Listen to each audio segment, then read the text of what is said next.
There you go, Man, please. Yeah. Jam back there. I would like to Thank you, too. thank my thing. Thank my friend. Come on, Mr. There we go. I would like to shake my thing. Yeah. Shaking my pants to the rhythm. We back, YouTube. We're gonna let him do his thing. We back with Super Bowl. Do you want to dance? Yeah. Eugene Robinson, he's back again. And like I say, we back again. We back here to do this Super Bowl edition. Oh my goodness. But like I say, we gonna make You got a crunk up here. That's listen, this is what we do on our podcast. We're gonna have fun. But like I say, this is a Super Bowl edition. He did AFC, NFC for us last week, and like I say, we got to take our time and say thank you for having a Super Bowl, because he can break down and give the ins and outs of what to look for in the Super Bowl in the game. So, but with that being said, we got to give y'all a slogan. We may not always be right, we may not always be wrong, but you're always gonna get our modest opinion what we're speaking on. And so on that occasion, what we're gonna do, we're gonna give him the floor. But basically, what we want him to do is break down what he think the Super Bowl, what Kansas City can do against San Fran and vice versa, and at the end, we're going to see who he thinks is going to come out victorious next Sunday. So, thank you again for coming back. This is the third time.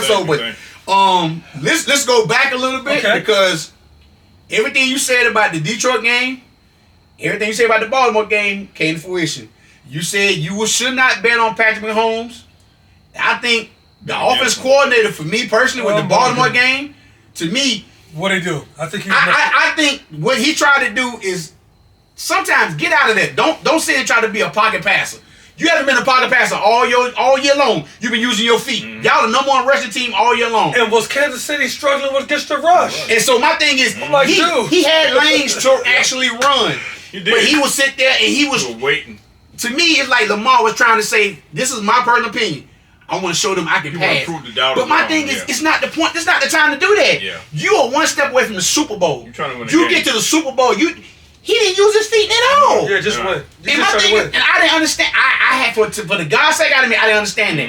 And like I say, a Super Bowl champ, you cannot let them hang around and they did what they supposed to do. They're too good. And don't forget, Kansas City's defense is really good. Kansas City's defense, I mean, they got the second. They can actually play. Yeah. Right. But they struggled against the run. And I'm sitting there going, dude, did y'all forget that y'all can run? Run the ball. I mean, y'all got two threats. You got the running back threat and you got the quarterback threat. If you start to run, you're gonna wear that team down. All right, they gotta play some inspired ball, and here it is. Once Kansas City realized that, hold up, man, we're in this. Yes. Hold up, we're in this. The confidence level started rising very high. It just goes through the roof, and so I thought that Baltimore didn't do themselves a great service because they let them off the hook a little bit because they did not run. Did you think? Okay, so when the game was going on, you know this, and they made some crucial mistakes. You know this better than anybody. While the game is going on, did they not make adjustments, or do you think Baltimore had the wrong game plan going into the? I mean, what did you see that it changed? Because Baltimore didn't look like the Baltimore all during the year that game. They look like somebody else trying to be something. I understand it. So, do you think they could have changed I thought that they just first of all, there's I think two things. I thought that they were undisciplined. Yes. Because and they can't. Yep. Look, I know spinning the ball and you get a nice pass and then you push your team down. I get it, Flowers. I get it, right? Yeah, Rick. But there just comes a time and a place for that, right? You could be walking off to the side and be looking at your boy going, you know what time it is. You got caught up in the moment. But it cost you. Yes. Then it was another penalty, a push, hit the quarterback. Yep. They cost you. The middle linebacker, Roquan. He just pushed him, and then the other dude, he did a little headbutt. They took him out. It's like they forgot.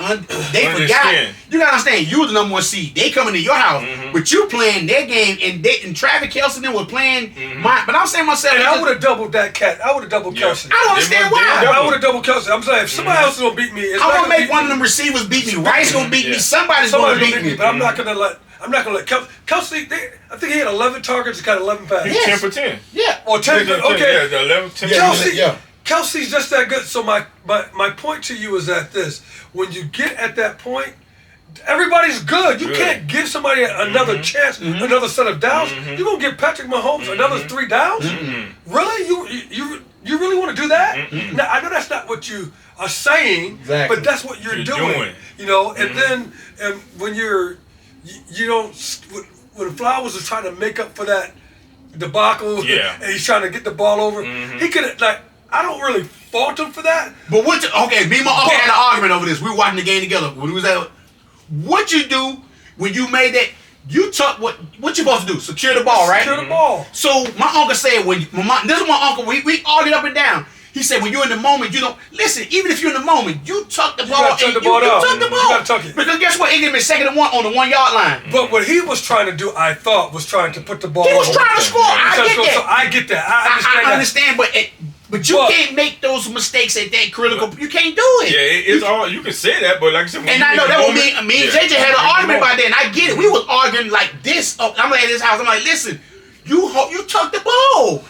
But DJ Chalk did the same thing for the Panthers this year. I know, but big ups to Snead because he stayed with the play. He did. He did. I mean, how many times most guys when you're running and you're like, you know the guy about to score a touchdown, you give up. And you're like, you ease up, take it, man. You ease up. He He played all the way through. And that's exactly what he did. That is a credit to Coach Andy Reid for instilling them boys. What's like, that hey, defense man. coordinator name that oh my God, what's his name? Steve Spagnuolo. Yes, I think he called a heck of a game. Yeah. He called a heck of a game. But they stayed true to who they were, and they stayed in it, and they realized that, man, this means more to me than it means to you. That's right. You know, and so I thought that I really thought they could have won. Baltimore could have won. I thought they could have changed their game plan and run the ball. I thought they were going to run the ball. They didn't. And then you giving Patrick Mahomes, I believe Patrick Mahomes is one of the best quarterbacks we've seen in a lifetime. Yeah. When he gets in that moment, he already been to the Super Bowl. Dude, he's a beast. So he already know I need to turn it up a notch. You know, even before the game, they say Kansas City came in there in all black. You know, so that's already a little mind thing. Okay, we coming in here with all black. We mean business. We come to whoop you. We come to whoop you. And don't forget, remember like last year he got hurt in the game by the Eagles, hurt his ankle, right? And he still came back in the game. And when he got hurt, I was like, oh, that's it for the Eagles. I mean, that's it for them. That boy, he's meant to. He got like dog in him, man. He like that. So when I look fast forward, the fact that Kansas City is playing so well, they don't care who they playing. And the fact, I mean, you think about it. San Francisco's been in the championship game since 2011 a lot of times, man. They've been in the game or going to the Super Bowl. They've been there, but haven't won. And it's going to be very difficult. But you want to be honest about it. You want to be truthful about it. But I'm gonna run the ball because I got Green Bay. That was like Green Bay ran down their throat. Yep. Jones had a big game. Montgomery and Gibbs was slicing them up. And I didn't understand the life of me. The second half. I don't know if Detroit went to halftime and said, you know what, we won. Game over. I don't know, game over. But my thing is, you come out and you pound it, but you said it off camera just a minute ago. You said, my daddy said the same thing. You take the points. Take the points. You take the points. I know Dan Campbell is a I gutsy, get him. He's a gutsy, innovative coach. They absolutely love him. They like his moxie and his spunk. However, I say at that point, and you on the road. 3 points. You on the road. 6 points. That's huge. That's a touchdown. Basically, that was a touchdown, but you took time off the the clock. And not to get nothing out of that. Yeah, and like you said, that mentally said, damn, they done score on us again. It may not have been a touchdown, but it been a score. So. And then you set up in the mind that they can move the ball down the field and at least get in field goal range to score. It's the mind game that you play. And I thought that he missed the opportunity. But I get it. You've been doing that all year long. I guess he ain't gonna change. You know what? It was working for you, so there you go. You know what? When it comes down to that, like I said, this is first time being in a position like that. You have certain strategies, just like you have certain things. Okay, when we get to the playoffs, we're gonna change our mentality on certain things. During the regular season, you can do that because you're trying to learn what works and what doesn't work. But when you get to the playoffs, hey man, you. But I look at it like this: you are in their house. Yep. You already was up 24-7. 24-7. And I'm thinking you get the point. But guess what? The second half, and I said to myself, they came out. San Fran scored. They played. They balled out. And San Fran went and said, you know what? We got 1/2, 30 more minutes to try to turn this around. And like I say, give them credit. But those two games, Green Bay game and that game, I'm looking at San Fran. If I'm Kansas City, I'm running. Pacheco. Yeah, here you go. And number 25, the little the little kid from LSU. Yep. I'm pounding them. Listen, I'm pounding them so much that I'm gonna make them safeties come up. Yep. And when they do, and you gonna leave Travis Kelce out there one-on-one. Listen, I want to pick San Fran. I really do. Because I want McCaffrey because he's got tired with the Panthers. I love McCaffrey. And I Steve Wilkes. And I want Wilkes. God knows I want Wilkes to get one. But the way they played the last couple weeks, I don't see him beating them. But here's the saving grace, though. I think, man, Deebo Samuel's, Christian McCaffrey are like super duper stars. Yeah, they are. The Swiss Army knife. They can do it all. Super duper stars. Now the question is, because Kansas City's defense has been lacking, can San Francisco put up enough points that it doesn't matter? Can they put I remember when we played in the championship game against the Minnesota Vikings when I played for the Atlanta Falcons, and this is to go to the Super Bowl. And I said they had scored 38 points a game, right? They were killing cats, man. I said, if we can keep the score to 24-27, and we can limit maybe a couple of their scores, I said, we have a great chance of winning this game because we have a prolific offense as well, and we could put 20-something points up on the board. Then you play with the Dirty. We put with Jamal Harrison, And we said this. We said, if we can match their output, all it takes is for us to have one or two defensive stops. That's it. And that's it. And that's what y'all did. But so what I'm saying to you with San Francisco is that they can put points up on the board. We know they can score. But all it and they was getting powdered. But all it's going to take is for them to go ahead and say, if we can stop Mahomes and we can stop what's name just one or two times, we can put enough points. But I don't watch. San Fran supposed to have his all-star cast even when they got Chase Young in the trade. You got Bosa on one side. You got Hargrave in the middle. You got the Armstead. So they front four supposed to be studs. They cannot stop the run. Everybody's trying to get upfield to get to the quarterback. Say, I'm the first one to get to. But you leaving so many gaps and open. I get it. Andy Reid, I'm gonna tell you right now. Andy Reid is a magician. He don't watch them. He probably right now sitting somewhere in Kansas like, you know what? Them boys can get up the field. They double Bosa because Chase Young, I ain't heard him get called all playoff. I ain't heard him at all. Man, I feel like that little 10 gonna have about 20 yards rushing. Yeah, particularly. And like you say, you said on the last episode, he a dog. He a dog. So I'm at the point, I just don't see when you got Patrick Mahomes, the best quarterback we've seen since sliced bread, and you give Andy Reid 2 weeks to prepare for this. I don't know how Shanahan, and I'm at the point now, if Shanahan don't win the Super Bowl, he done got there before and Kansas City beat him. Like you say, he done begin the NFC Championship last year against Philadelphia and got beat. So now you got to start looking like, okay, can he get him over the hump? I think he may be able to get over the hump on this one. He probably done say, you know what, man? So you picking San Fran? I pick San Fran as long as they can stop the run. If they can stop that run, or at least minimize it. Okay, so you hear what you said. If. Like my daddy always say, if a frog have a glass, you know what? It break every time. But guess what? The fact is on that, you got 2 weeks to prepare. When you got 2 weeks to prepare, okay. Now my rebuttal to you, they had 2 weeks to prepare. Then they had 2 weeks to play with Green Bay because they had a bye. True. Yeah, and Green Bay played down. And Green Bay should have won that game too. Yeah. Oh yeah. Listen, I want my. Listen. That's what I thought. Steve Wilkes turned that defense in the second half now. When they were playing against Detroit. Yeah, they did. They stepped up. They stepped up. Now, I'm going to say something. This is going to hurt me. Oh, watch out. Don't hurt me. Steve Wilkes. Yeah, I love you, Steve. Listen, I got never love for you. D'Amico Ryan had that defense playing a little different. You want to go back and look. The last year? So how you had them playing? Oh, he had them boys flying around. It wasn't just Warner. That number 7 in the back there. He had them. Now, I'm not saying Steve ain't got them flying, but it's just like, to me, but that's San Fran is basically looking at their front four, say, y'all get there, and it's like your front four will be your stars. But my thing is, their front four ain't doing squat. Bosa was doing his thing in both games. The other 3 ain't heard from none of them. So my thing is, I don't really see anything changing. Kansas City gonna change up. Like, you know what? We gonna double Bosa over here. We gonna chip him, and if they don't get here, Especially Mahomes. I think they're gonna. I think San Oh, Francisco. I think San Francisco's going to say we're going to double the tight end. Double tight end. We're double the tight end, and then we're going to send people at. We're going to send people at Patrick Mahomes. Yeah. We're not going to let So them that means get you're back gonna leave your cornerbacks vulnerable 1-on-1. You got to give. You got to give us something. You got to give us something. And here it is. And typically when you, typically it's 3.2 seconds that we typically say. We say 3.2 seconds. If that ball's not out within 3.2 seconds, your quarterback's typically sacked. Yeah. Mahomes gets the ball out quickly. So what I'm asking the defensive front is, when you get a push up the line, get your hands up. Because we're going to be blitzing. Get your hands up. We're going to be doubling like that. Get your hands up. Corners, you got to hold up. Now, I can still put a free safety over the top and not let to help out. But if we can get some pressure up on there and get Mahomes and get him on the ground, that's a little different story. Okay, so you saying now the output that you're thinking about. Now the game is not like a big blowout. The game is somewhere around a 13, 15 game. So okay, when you say double, so explain the. Okay, so I want the people that don't watch.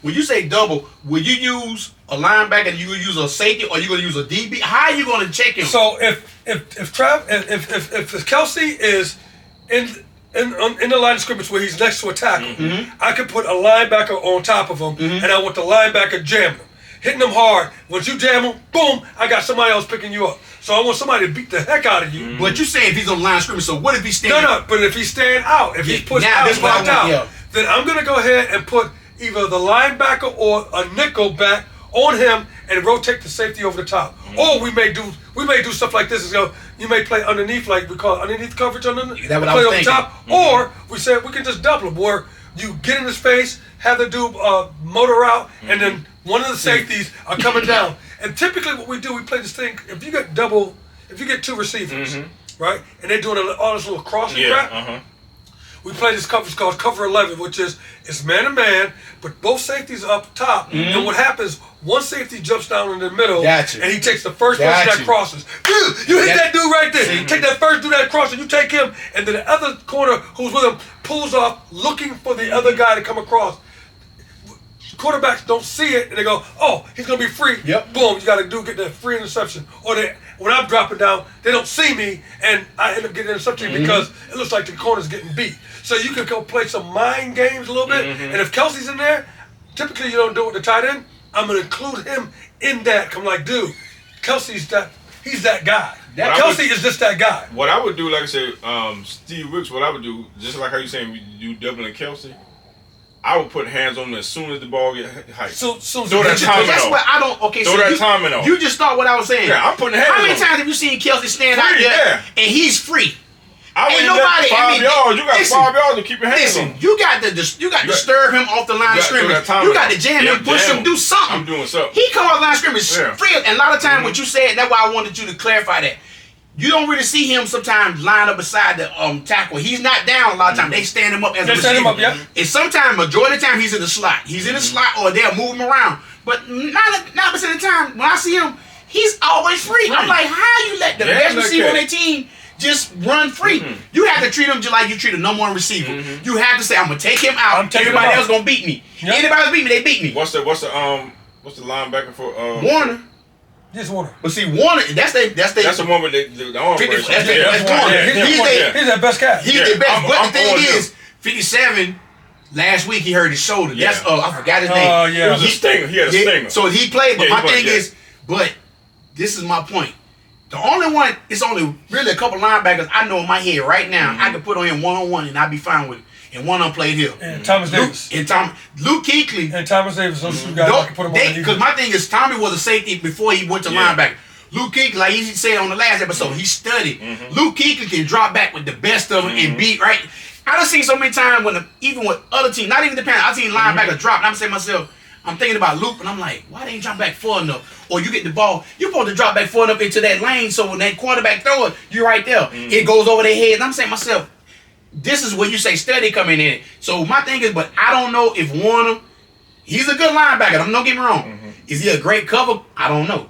That's why you got to switch. He doesn't have to be. He doesn't have to be because when you're doubling somebody, you don't really have to be the greatest cover guys. You have to just throw the timing off, and when that guy makes his break, somebody's coming down, and I'm taking, and then the backside guy doesn't leave him. He takes the other alternate route. So if you broke on the in route and I jumped the in route and you turn into an in and go, the corner's already expecting the in and go, and he's up over the top of me. I'm gonna tell him I'm jumping this, and I would do that with my corners. If they wanted to go ahead and jump the curl route, right? So they'll come out, and I remember I forgot my cornerback played for the Panthers here on the left side. Davis. Henderson Jackson. It was Davis. He played with San Francisco 49ers. Eric Davis. And so the guy we were playing Detroit. The guy was running the curl route from. He looked. He said, Jenny Rob, I'm jumping this curl. They run this curl. I'm jumping. I said, jump the curl. As soon as he does it, I'm taking curl in. I'm taking curl and go. You got freedom. Just jump it. I got your back. You got my back. And that's how he got a lot of. Cause listen, I said, I got your back. And he stole an interception on that because he jumped the curl. So what we're gonna tell you is, hey man, look, Kelsey gets a couple of routes. He's gonna do it in and up. He may do a double move. So if we are doubling the other guy who he's not affecting, you gotta play the alternate routes that he can do because I'm jumping this. So so now reverse this. San Fran on offense, Kansas City on defense. Who are you taking? Are you trying to take McCaffrey or are you trying to take Debo away? You can't. See, cause they got the thing. The thing is killing me about San Fran. The reason I was riding them and Purdy, they got Ayuk. They got what's the tight end name? Kittle. They got Kittle. You got Kittle. Even Usech, the fullback. Yeah. You got Usech. They got so many people on the. You don't know. My thing is. The crazy part about this is I'm just thinking that Kansas City get up on them. They're gonna start. The first thing I thought about is, are you gonna put this game in Purdy's hands? Well, they did it. They did it. Yeah. But listen, the Detroit defense to me is not as good as Kansas City. That's the thing I'm scared of because I'm not gonna say because now the little kid on the end for Detroit, Hutchinson, he's gonna be a monster. I like him. Other than that, I don't really see Detroit defense being. They flew around the ball, but I don't see them being like I'm scared of them. I'm not. Kansas City, Steve Spagnuolo defense. I'm kind of thinking like, okay, he gonna scheme something up to try to do something to somebody. Yeah, when I look at Christian McCaffrey, Debo Samuels, you got IU, you got Kittles, you got the other receiver too. And Uchek is the fullback, right? What they do well is. Everybody gets touches and don't forget they got some dogs up front. Yeah. Everybody gets touches and everybody produces. Yep. So what are you gonna do with the Christian McCaffrey got 20-something touchdowns, man? Yeah. What are you gonna do? You're gonna go like this. Okay, do you not double this cat if you move him out as a receiver and maybe put Debo back? That's what I would do. Okay, let's do this. Let's put Debo back here and be the running back and put Christian McCaffrey out there. Yeah, I love when they do that. So now what are you gonna do? I love when they do that. I would spread them out. Yeah, what are you gonna do? I'll put Debo on one end, or put Christian and Debo on one end. But Debo is that he's like you Swiss on. Exactly. Listen, because he was at South Carolina. McCaffrey too. But McCaffrey can be a receiver. Exactly. Exactly. But my thing is this is to me. Shanahan has to outthink Spagnuolo because he has to call a game where he makes Kansas City change their defense and say we're going to try to figure out how to control them. That's what I think. So my point is that I was talking to Coach Dungy. We were talking and I had him on the show and we were talking about this. And he said to me, the scary thing about San Francisco is they got super duper stars on offense in every position. Yeah, they do. He said that they can score. Yes. And they can keep the game close enough so that it comes down to which defense can make the most stops. Yep. He said, whether you stopping them, he said to me this, and this is Coach Dungy, a Hall of Famer, Super Bowl coach, Super Bowl winning with Pittsburgh. Great guy. He's just my dude, right? He's just my dude.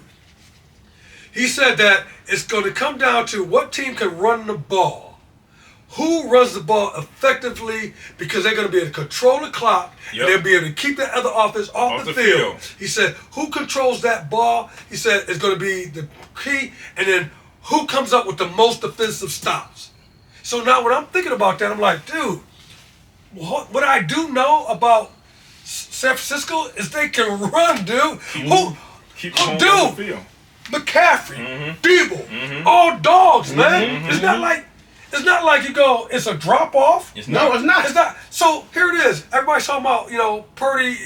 Look, you don't need to be great, even though Purdy's been playing some amazing ball, because you got that cat, that cat. That cat and that cat. Just don't make no mistakes. All you got to do is just play mistake-free ball, and that's it. But then here it is. But Purdy's good, so he's like, shoot.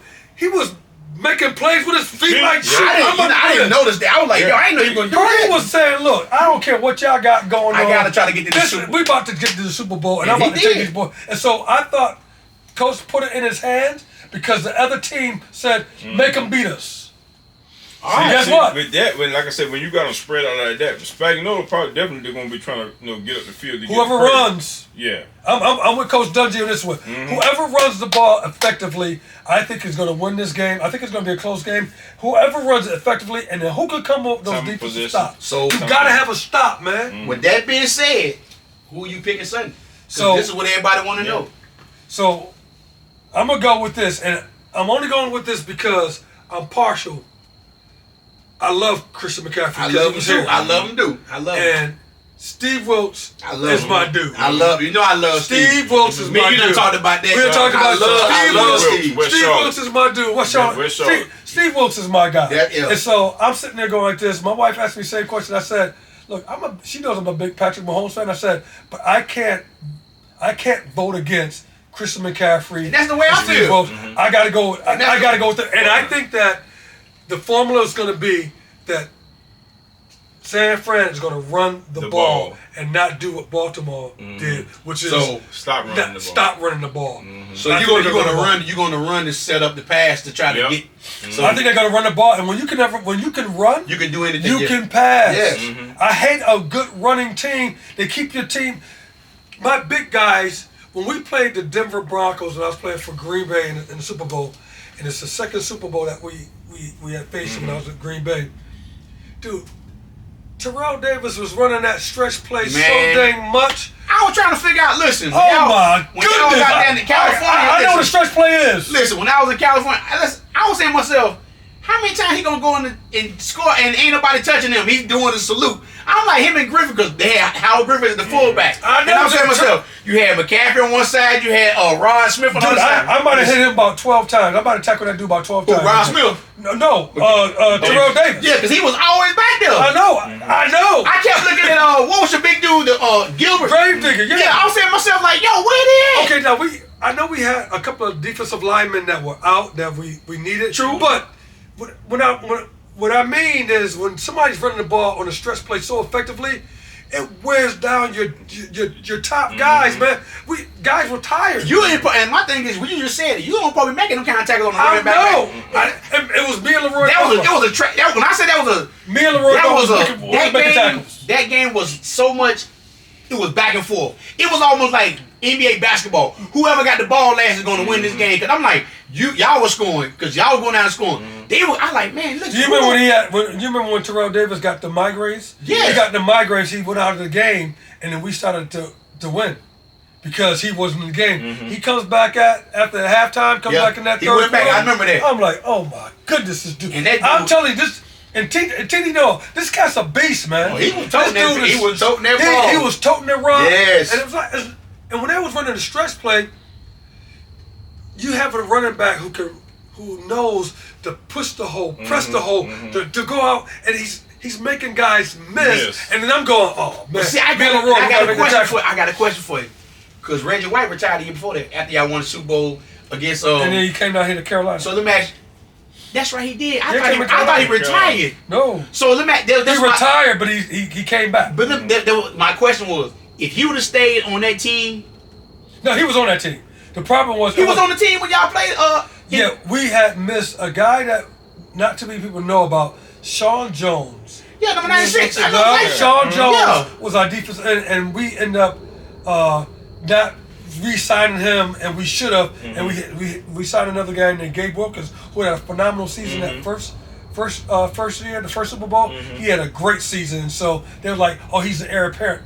But Sean Jones, yeah, I know 96. Sean Jones is so savvy and knows what to do that stretch play is not going to fool him as much, and he's going to hold his ground. Mm-hmm. You know, and so we had, and then when Gabe Wilkins when he got hurt, we had to put a person in there who never really played defensive end. We had to make him, I forget his name. We had to make him a defensive tackle, and we put him in a position where he really couldn't, because he's like, what I can't stand is this. We're doing gap control defense, and I'm going to take this gap here, and then you have a lineman who's going to secure the gap. If he's doing this, looking back and forth, and you can't, then he messes up the linebackers and the safeties. Everybody can't see you wasn't lying. So I would go to the lineman and I would tell him, I said, dude, take one gap, stay there, don't bounce back. He said, no, Gene, but I said, dude, just stay there because I'm coming down, or the linebacker's coming down. You gotta stay there because that's Terrell Davis, man. And guess what? If you ain't in that right spot, guess what? It's gonna be touchdown. Shoot. And TD ain't no joke, man. Oh, when I talking about he run that ball hard, he like running to that dang wall. So look at YouTube. You heard it here, San Fran. So I gotta say, I think San Fran a close game by 3 points. Okay. Yeah, it's going to be a very close. I think it's going to be a very close game. I don't think it's going to be any blowout, anything like that. I got Kansas City by 3 because you got Kansas City. San Fran by 3 because, and let me just say this: I'm a homer with this. Steve Wilks is my dude. Christian McCaffrey, I love the way he plays. I think he doesn't get a fair shake. I think there's some reverse prejudice against that young man. Thank you. I think third time is a charm for San Fran. Yeah. So I think we all now. I'm pulling for San Fran like the same reasons you are. I love McCaffrey, love Steve Wilks. But in the back of my mind, you can't bet. You can't. That dude number 15. That dude number 15. I know, and that's what. This is the great thing about football. I think is that I think we have a crop of quarterbacks in the league that kind of reminds me of back in the day when you had Marino that was in there, Elway that was in there. You had all that 90, 82 class that came in there. Jim Kelly. Oh man, Jim Kelly. That whole crew, man. O'Donnell, all that whole crew was in there. It was like beasts. I think that you got that now in the National Football League. When you look at the Josh Allens, the Burrows, the Mahomes, you look at Lamar. How you think the kid? Quick tip. How you think the kid in charge? What would you say about him? Herbert. No, I think he's that guy too. I think he's that guy. I think this class of this decade era of quarterbacks, I think it's some of the best quarterbacking that we've seen. I really believe so. And so, to your point, nobody wants to go ahead and discount Patrick Mahomes at all. He's just that dude. He's Tom Brady. In my opinion. He's the next iteration of the best quarterbacks that we've seen. However, so if you put my feet to the fire, I'm gonna go 3 points. That's what let's go 49. So this is what. So like I say, next Sunday morning we're gonna get up. We're gonna upload this so you can instead of watching ESPN and all the other ones, you can watch My Speaking Podcast. We got a Super Bowl champ on here. He's giving you the takes. So we're gonna lead you up into the Super Bowl Sunday. Like I say, hit that like, subscribe, comment button. Let us know what you think. And like I say, he won't be a stranger. Hopefully we'll be here for the off season to let us know what he think. What the Panthers need to draft or how the draft gonna go. So we're gonna keep it going. So like I say, hit that like, subscribe, comment button. We'll get at you later. My Speaking Podcast fans. Talk to you later. Peace out. Appreciate you. No doubt.